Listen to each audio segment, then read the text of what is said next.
up. When some days you just want to cry and it feel like you want to die, you have to somehow figure out how to get your together before you in front of your child. They don't talk about that. They do not. As easy as all their single parents looks, bro, this is really hard when your mental is beating your life type. I just want to cry so bad right now, but I can't. Life is just so crazy to me. Like, what people who believe to be the happiest people are really going through the hardest time in life. And like, you literally have to pep talk yourself every day and just keep going. Like, it is literally not easy being me. But every day I have to look myself in the mirror and give me a pep talk that I one day hope I believe so I can finally feel better about my mother life. I just need a break. But then I remember there's somebody out here who is living a worse life than me, and I just need to be grateful because in some form of way I am living in a prayer that I want to ask God for. And despite what I feel now, I need to be grateful for the little bit He has given to me because He will never give me more until I show gratitude for what is in front of me. This is the life of a single mom.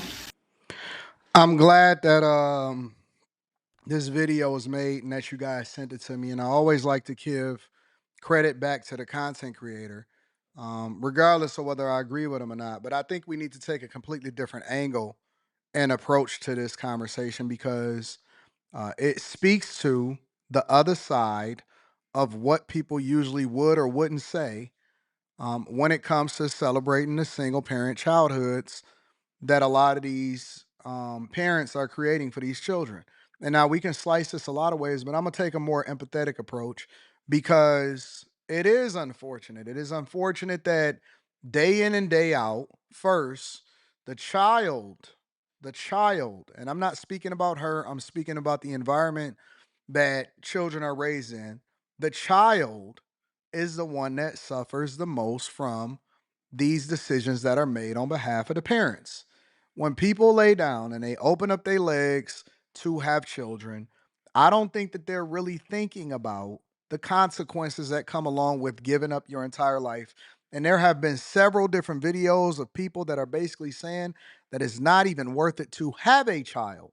And I'm not saying that that's true, but I don't think that people are having a full conversation of what it takes. But instead, what they do is they continue to pass on bad behavior and generational curses and trauma that precedes them, and then they give it over into the next generation. And we're not living a life that we would want our children to live, and we have to make the sacrifice so we can do something different and get different results. But you can't turn it off. It's not a video game. It's not even a normal relationship where you can walk away and do your own thing and say, you know what, I want to divide myself against this person. No, when you got children, when you got a kid, it's on. It's up 100% of the time. And 98%, if you are a great parent, 98% of your decisions are going to be based around what's best for that child, including and should be included in this conversation whether or not they should be with their father or mother, whether or not they should be around their father and their mother. And that's why I don't really believe in co-parenting. I know that there's extreme situations that we need to take into consideration, but in in a nutshell, you know, you can't break up the family. You cannot break up the family. It's too hard to do it on your own. Do people do it on their own every day?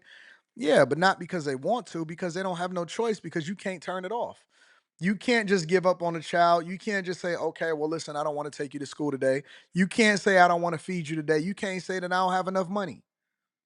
You got to go find it. And in a lot of instances, children push you to be the best version of yourself because you're doing something for more than yourself. Even if you go to Alcoholics Anonymous or you go to something that you're addicted to, they often at times tell you to do things for more than, like, look at or think about people that are more than yourself. And then that will help you to get through and push you through to being the best version of yourself because we don't always do the thing that's best for ourselves. And that's why we are, not us, but as a culture, not me, but as a culture, there are so many single parent households. And so, what this video is basically doing is telling you that there is a dark side to having children out of wedlock and or having children and raising children by yourself. It is so glorified. I cannot tell you how many different things I've seen on social media or from content creation of women saying that I'm single, but I'm pregnant and I'm still having it and all of this stuff. And I think that people should be responsible for their decisions and have those babies. One of the things that was heavy during this election cycle was the conversation around deleting babies as a form of contraception. I don't agree with that.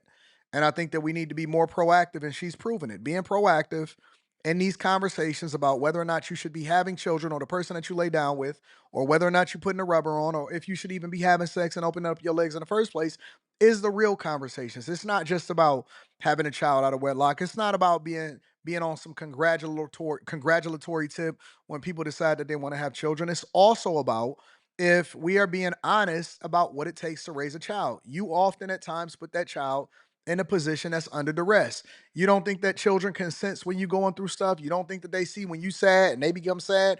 You don't think that they're affected when they go to school every single day. You don't think that they're impacted when they get teased because they don't have two-parent households. You don't think that other kids are paying attention to it and using that in a predatory fashion in order to go off on those kids. You don't think that people know that you a single mother and all of this other stuff. Yes, they absolutely do. And guess who the person that suffers the most from it? The children. The children. And so what she's basically saying is don't glorify something that you don't understand. So many people. I remember when MTV back in the day was promoting this program called Teen Mom. I thought it was probably one of the worst, most toxic things that I've ever seen in my entire life as far as the advertisement from it. I refused to watch it. Even that young, I refused to watch it because I knew that that was degenerate behavior. And again, I understand that there are some people that cannot help their circumstances. Some people are widows. Other people, it was just really, really a toxic situation. I would never advocate for somebody to stay in a situation that's not ideal for them. But in reality, a lot of people, most people overwhelmingly are choosing to be single parents and to father and mother single parent children. And the children are the ones that's going to pay for the sins of their parents. And we need to stop being so congratulatory and start promoting um being proactive about the things that we wind up getting ourselves into. That way we can create a better outcome not only for ourselves but for the children that we ultimately have. And I think that this is a phenomenal video. I love this video. It shows her crying, it shows her going through all of the emotions, and we can only imagine the type of emotions that she's probably going through on a regular basis. I'm not going to sit here and criticize her situation because I don't think that that's what the point of the video was. I think that the point of the video was to highlight how we are celebrating something that may not necessarily show you the other side of it. And there's always an equal and opposite reaction to the thing that we think is great. Don't always think that people are successful. Don't always think that people are just doing awesome. Just because they show a picture doesn't necessarily that they show that they telling a story. The story is worth 1,000 words, and the fact that people are using these platforms to bring visibility to some things, even if I don't necessarily agree with the behavior, I agree with the message on this one. I don't know. Call me soft. Y'all let me know what y'all think inside of the comments. Make sure y'all tap into the Patreon. Link is in the description. Also, Teach Hanley, 40% off your first order, plus 20% off for life. Um, I can sense that there will be differing opinions in the comments. I can sense that. But again, I always like to give credit to the content creator. We'll be linking that back in the description. I'm looking forward to reading y'all comments.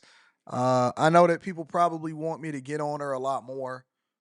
I think she recognizes the mistake that she made.